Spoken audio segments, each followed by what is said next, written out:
आप अंदाजा लगा सकते हैं कि प्रधानमंत्री को सुनने के लिए किस तरीके से सासाराम की सरजमी पर लोग आए हुए हैं। अभी सासाराम की लाइव तस्वीरें आप देख पा रहे हैं। पीएम मोदी सासाराम रैली में नीतीश कुमार के साथ में मौजूद रहेंगे। एनडीए के कई नेता भी मौजूद रहेंगे। दो अलग अलग मंच बनाए गए हैं। प्रधानमंत्री ने रैली के ठीक पहले ट्वीट करके भी कहा है बिहार के अपने भाइयों और बहनों के बीच रहने का अवसर मिलेगा। सासाराम गया भागलपुर में रैलियों को संबोधित करूंगा। और आप देखें तस्वीरें मैं आपको दिखा रहा हूं, मंच की तस्वीर आप अभी देख सकते हैं। विशाल जनसभा, प्रधानमंत्री नरेंद्र मोदी सासाराम पहुंच चुके हैं। राष्ट्रीय जनतांत्रिक गठबंधन, प्रधानमंत्री नरेंद्र मोदी बिहार के सासाराम में लाइव। अभी की तस्वीर, नमो नमो बिहार रैलियों का ताबड़तोड़ शुक्रवार और आत्मनिर्भर संकल्प से सुशासन बाबू को जिताने के लिए प्रधानमंत्री आ चुके हैं। तैयारी पूरी है। बड़ी तादाद में सुरक्षा बलों की तैनाती की गई है। चप्पे चप्पे पर सुरक्षाकर्मी की नजर। एंट्री पॉइंट पर मैदान में आने वालों की थर्मल स्क्रीनिंग की गई है। इसके बाद ही मिली है एंट्री। रैली के लिए दो मंच बनाए गए हैं और नीतीश कुमार बिहार के मुख्यमंत्री बोल रहे हैं, सुनते हैं लाइव। धन्यवाद देता हूं और आपका हार्दिक अभिनंदन करता हूं। इस कार्यक्रम में उपस्थित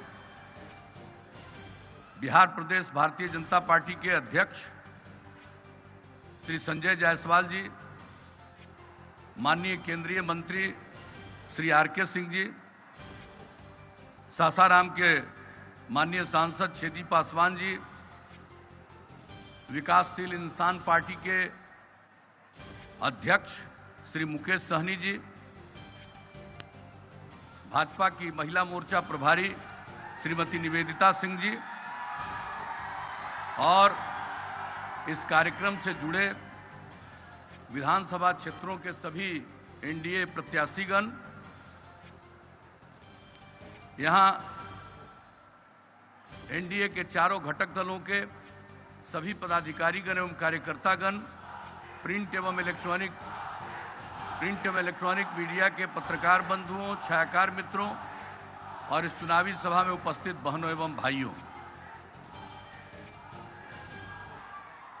ये जो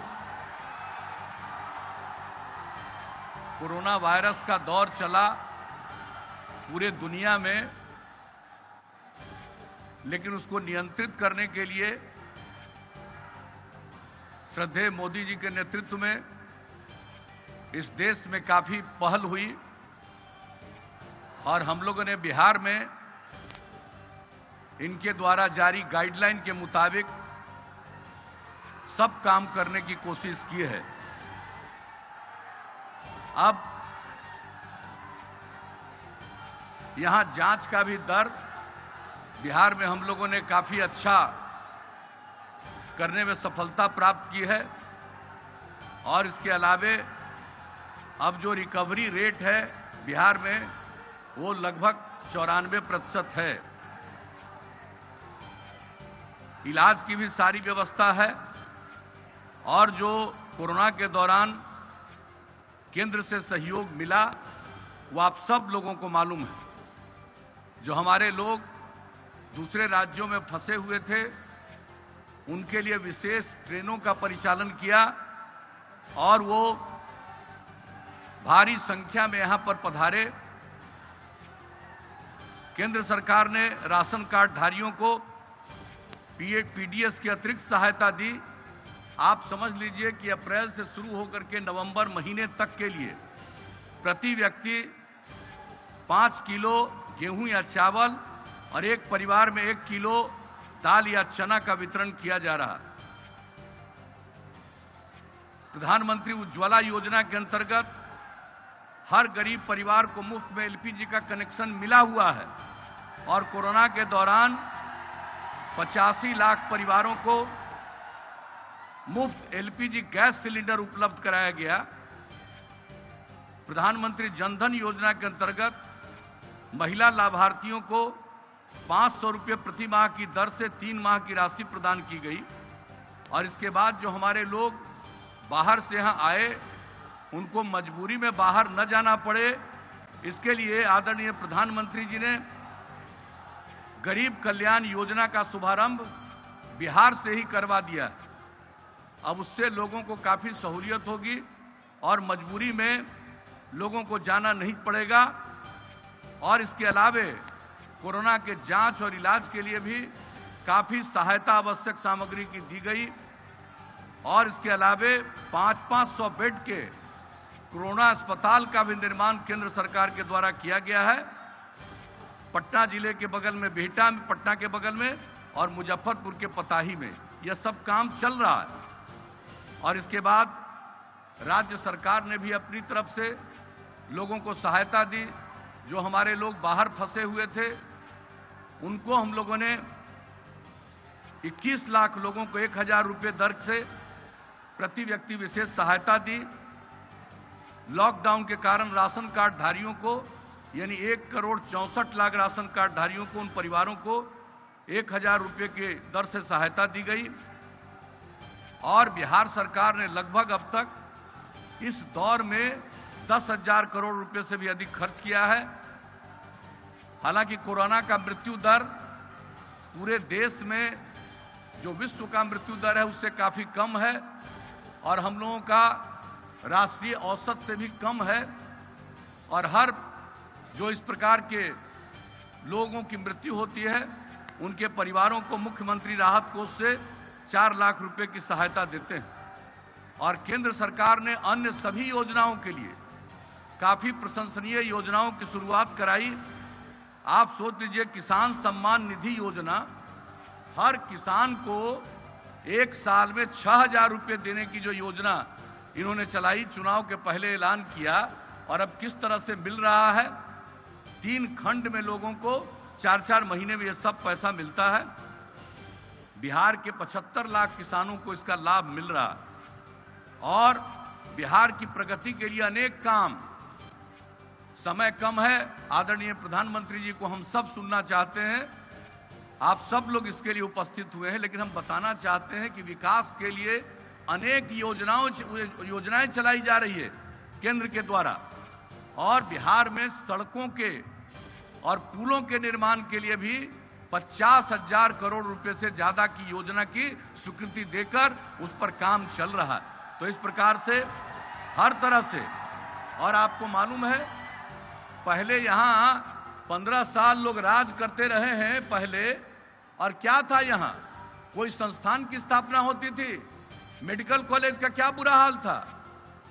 हम लोगों ने 3 मेडिकल कॉलेज पहले स्थापित किया और 8 मेडिकल कॉलेज की स्थापना के लिए केंद्र सरकार का सहयोग मिल रहा है और 8 नए मेडिकल कॉलेज और बनाए जा रहे हैं। तो एक एक काम, कई चीजों में जो सहयोग मिल रहा है, हवाई अड्डों के निर्माण में मिल रहा है। तो केंद्र सरकार के द्वारा बिहार की प्रगति के लिए, बिहार के लोगों के लाभ के लिए योजनाएं चलाई जा रही है। और खास करके बिहार के लिए माननीय प्रधानमंत्री जी ने कई विशेष सहायता दी है और विशेष योजनाएं भी चलाई है। मैं इसके लिए समस्त बिहार वासियों की तरफ से उन्हें हृदय से धन्यवाद देता हूं। और आप लोगों ने जो काम करने का मौका दिया, हम लोगों को एनडीए को काम करने का मौका दिया है, यह तीसरा दौर हम लोगों का चल रहा है। और इस दौर में भी हम लोगों ने काफी कुछ काम किया है। हम ज्यादा कुछ तो नहीं बोलेंगे, लेकिन जान लीजिए पहले कितना अपराध था। उन लोगों को 15 साल काम करने का मौका मिला।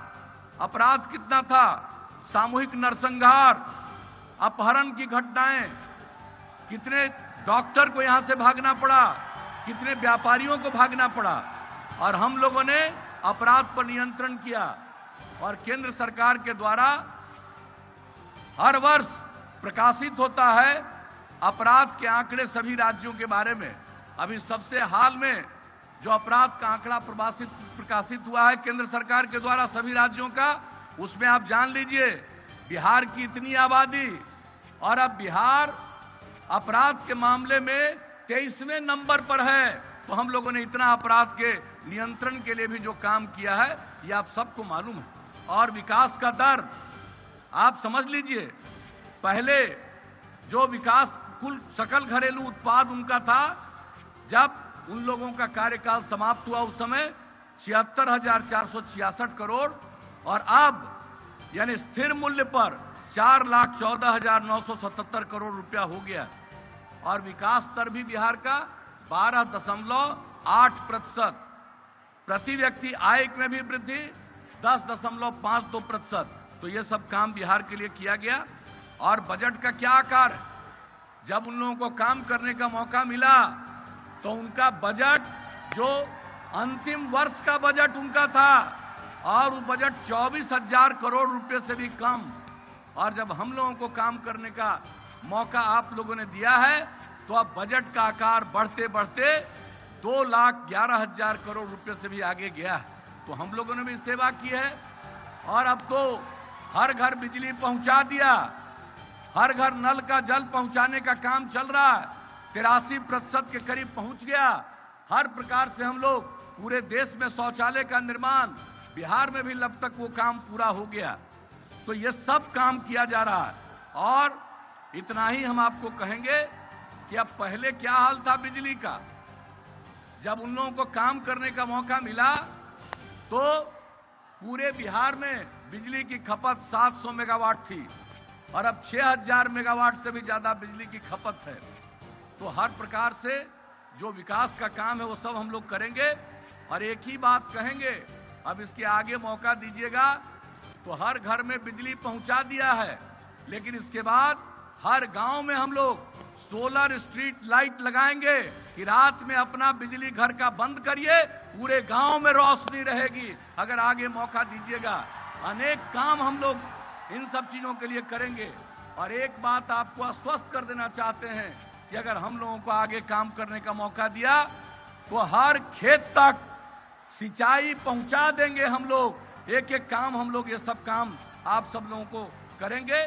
और जो नई तकनीक है इन सब, और आप समझ लीजिए श्रद्धेय मोदी जी के नेतृत्व में केंद्र सरकार ने जो काम किया है, अब जो नई टेक्नोलॉजी है उसका लाभ लोगों को मिले, गांव-गांव तक पहुंचाने का काम ये कर रहे हैं। हम तो यही कहेंगे कि अगली बार मौका मिलेगा तो इस नई टेक्नोलॉजी के बारे में भी हम सब लोगों को, हमारे जितने लोग हैं, युवा हैं, युवती हैं, सब लोगों को उसका प्रशिक्षण कराएंगे। तो आगे मौका दीजिएगा, हम लोग काम करेंगे। अब तक हम लोगों ने सेवा की है और हम लोगों के लिए पूरा बिहार एक परिवार है। समाज के हर तबके के उत्थान के लिए काम किया गया, हर इलाके के विकास के लिए काम किया गया। अगर आप आगे मौका दीजिएगा तो केंद्र सरकार के सहयोग से और राज्य सरकार की पहल से पूरा बिहार बहुत तेजी से आगे बढ़ेगा। हम नई ऊंचाइयों को प्राप्त करेंगे और एक विकासशील बिहार के रूप में यह परिणत होगा। यही कहते हुए मैं पुनः श्रद्धेय प्रधानमंत्री जी का, आदरणीय नरेंद्र मोदी जी का अभिनंदन करता हूं और आप सब लोग इस कार्यक्रम में शामिल हुए, आप सबको धन्यवाद देता हूं। और एक ही अपील करता हूं कि हमारे एनडीए के तमाम प्रत्याशियों को भारी मतों से विजयी बनाइएगा। इन्हीं शब्दों के साथ आप सबको हृदय से धन्यवाद, आपको प्रणाम। मैं अपनी बात समाप्त करता हूं।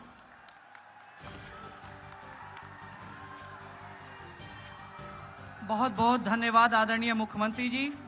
अब मैं आपके और प्रधानमंत्री जी के बीच की बाधा नहीं बनना चाहती हूं और मैं सीधे अपने आदरणीय प्रधानमंत्री जी को, यशस्वी प्रधानमंत्री जी को, जिनको सुनने के लिए विश्व सासाराम में आप सुन रहे थे नीतीश कुमार को। आज से रैलियों का रेला